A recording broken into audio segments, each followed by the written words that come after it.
대통령 거부권 없이 특검을 추진할 수 있다는 새로운 방법이 나왔습니다. 더불어민주당 박주민 의원이 그 방법을 찾아냈는데요. 김어준의 겸손은 힘들다 뉴스공장에서 박주민 의원이 이 방법에 대해 소상히 말해주었습니다. 거부권만 남발하는 이 정부에 큰 타격을 줄 수 있을 것 같은데요. 또한 이 방법을 추진하는데 총선 결과가 큰 역할을 했는데요. 김어준 공장장은 그래서 총선이 중요했다고 얘기했습니다. 박주민 의원의 거부권 무력화 특검 추진 방안 자세히 들어보겠습니다. 이게 특검 또 거부권 행사할 텐데 방법이 없는 건 아니다고 말씀하셨는데 방법을 안 말해주고 하셔가지고 궁금해가지고 그래서 혹시 다른 의원들이 아시나 물어봤는데 다른 의원들은 모르시더라고요. 근데 그때는 이제 이게 아직 무르익지 않아서 내가 밝힐 수 없다는 취지로 말씀하셨는데 지금 아직도 무르익지 않았어요? 방법에 대한 부분만 좀 할 수 있는 만큼 말해주세요. 궁금해서 내가. 방법에 대한 부분만 좀 말씀 좀 드리겠습니다. 제가 이제 유공에 나와서 그 얘기를 잠깐 했더니 막 게시판에서 여러분들이 뭘까?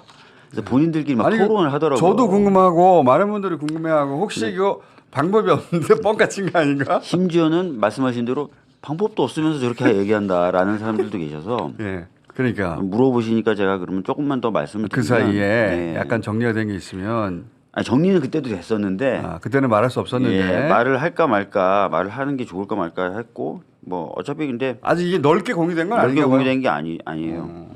좀 전략적이라는 얘기인데. 여쭤보시니까 그냥 말씀을 좀 드리는데 어차피 이제 다 연구를 이제 하기 시작했을 테고 하니까 제가 이제 말씀드렸던 방법은 상설특검법을 활용하는 방법이에요. 상설특검법이 있죠. 그 있어요. 사실 자체를 사람들이 잊어버리고 있죠. 네, 상설특검법이 있어요. 특검법은 현재 있는 법이기 때문에 대통령이 거부를 하거나 할 수 없습니다. 그렇죠. 거부권을 행사할 수가 없어요. 맞습니다. 법이 만들어져 있어요. 네. 근데 상설특검법이 2, 3년에 한 번씩 거론되는 수준으로 거의 거론이 안 되거든요. 제가 근데 이 법을 좀 잘 아는 이유가 상설특검법을 가동시킨 사례를 제가 작업을 했기 때문에 세월호 때 한번 작동이 됐었는데 그때 제가 작업을 했기 때문에 이 부분 제가 다른 분들보다 잘 알고 상설특검법이 가동된 적이 거의 없으니까 잘 모르죠. 한 번 가동됐어요. 딱 한 번 됐구나. 근데 그걸 제가 했어요. 그래서 이 법을 좀 아는데 많은 분들이 상설특검법을 얘기했을 것이다 박주민이라고 얘기하시면서도 상설특검법의 경우에는 후보추천위원회 구성부터가 독립적인 특검을 만들기가 좀 어렵지 않겠느냐 이런 말씀들을 많이 하십니다. 국회에서 정하기 시작하는 거 아니에요, 그죠? 근데 그런 부분이 일정 정도 있지만 복합적으로 좀 쓸 수 있는 방법을 붙이면 그래도 우리가 쓸 수 있는 특검이 될 수가 있어요. 자.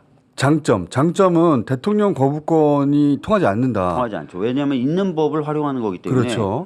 법을 새로 만들 때 쓸 수 있는 게 거부권이거든요. 그렇죠. 그래서 그렇다는 점이고. 그러면 단점도 있을 거 아니에요. 단점은 아까 말씀드렸던 것처럼 저희가 지금 추진하고 있고 하는 특검법에 비해서는 과연 얼마나 더 독립적인 특검을 할 수 있느냐. 요게 쟁점이 하나 될 수 있고요. 특검보 임명 과정.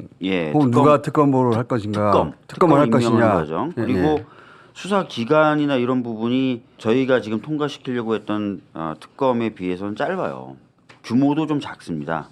지금 통과시키려고 하는 건 기간이 얼마고 규모는 어떻게 됩니까? 지금 통과시키려고 했던 특검법은 준비 기간 20일에 수사 기간 70일, 추가 기간 30일. 그러니까 100일. 수사 기간만 치면 추가 기간까지 포함해서 100일인데 준비 기간이 120일이네요. 상설특검법은 90일이고 준비 기간 합치면 110일이에요. 그러니까 10일이 짧아요. 그거는 뭐 큰 문제는 안 될 것 같고. 근데 이제 이게 인원 부분의 차이하고 연결되면 조금 큰 차이가 될 수도 있습니다. 인원이 왜 어떻게 차이가 나냐면 현재 저희가 통과시키려고 하는 특검법은 파견 검사가 20명이에요. 근데 상설특검법은 파견 검사가 5명입니다. 그러니까 인원 차이가 좀 나요. 이게 크게 차이 나네. 그래서 아까 말씀드렸던 근데 수사관을 많이 둬서 보강할 수 있지 않습니까? 파견 공무원도 숫자가 기존 특검법은 40명을 파견받을 수 있는데 상설특검법은 30명만 파견을 받을 수 있어서 사이즈가 작아요. 절반 이하로 줄어드네요. 그래서 수사 기간이 10일 가량 짧고 사이즈가 작다. 요 사이즈가 작은 게 좀 문제가 되네요. 네, 수사 그런 기간은 뭐 부분이 큰 차이 아닌데. 있고, 근데 핵심적인 거는 아까도 말씀드렸던 대로 얼마나 독립적인 특검을 할 수 있느냐. 그렇죠. 특검 임명이 중요하잖아요. 네. 그 임명 과정은 어떻게 됩니까? 그렇죠. 그러니까 기존의 특검법은 아시다시피 저희 더불어민주당과 조국혁신당이 후보를 사실상 정할 수 있다는 평가를 받는 그렇죠. 정도의 그런 구조를 가지고 그렇죠. 있어요. 야당이 사실상 정할 수 있는 그렇죠. 정도인데. 여당을 배제한 추천 권한을 그렇죠. 가지고 있습니다. 야당이. 근데 이제 상설특검법은 잘 아시는 것처럼 후보추천위원회 7명으로 구성된 후보추천위원회를 7명. 만들고 그 후보추천위원회에서 후보를 정하게 되어 있는 겁니다. 정하되는데 이 7명을 어떻게 정하는 이 겁니까? 7명의 3명은 아예 법에 써져 있어요. 어허. 법무부 차관. 이건 그다음에 뭐 그러면 대통령실 사람이라고 봐야 그렇죠. 되고 그렇죠. 그다음에 법원행정처의 차장. 이것도 윤 정권 사람이라고 봐야 되고 예. 그다음에 대한변협 회장. 약간 보수적일 수 있죠. 네. 예. 예. 이렇게 3명은 정해져 있는데 정해져 있고 나머지 4명은 국회에서 추천한다라고만 돼 있어요. 오. 네. 국회 어디서요? 그런 거 없어요. 그냥 국회에서 추천한다라고 되어 있고 뭐 예를 들어서 어떤 상임위에서 정한다 이것도 그런 거 아니고 없고 국회에서 추천한다고 되어 그럼 있고 국회 표결로 정하면 되는 거네요? 근데 정확히 얘기하면 이 국회에서 추천하는 4명을 추천하는 방법에 대해서는 국회 규칙에 위임돼 있어요. 국회 규칙은 어떻게 되어 있습니까? 국회 규칙은 제1교섭단체하고 제2교섭단체가 2명씩 추천하는 것으로 규칙은 돼 있어요. 예. 근데 국회 규칙은 바꿀 수 있습니다. 예, 어디서 바꾸느냐? 어디서 바꿉니까? 국회 운영위에서 바꿉니다. 운영위원장이 하필이면 마침 예, 민주당이네요. 민주당이에요. 그러면 국회 운영위에서 국회 규칙을 바꾸면 이 4명의 추천 절차를 또 내용을 바꿀 수가 있고 어차피 이 3명은 정권의 사람 둘 그리고 정권에 가까울지 모를 보수적인 곳에서 추천받으니 4명은 그러면 아예 야당이 가져가자. 뭐 그렇게- 제가 뭐 이렇게 꼭 말씀드리는 건 아니지만 그 4명의 추천 방법을 국회 규칙으로 정하게 돼 있고 그 국회 규칙은 운영위에서 바꾸고 마침 운영위원장은 더불어민주당이다. 그리고 운영위의 다수 의원이 민주당 아닙니까? 예, 그래서 총선이 그렇게 중요해.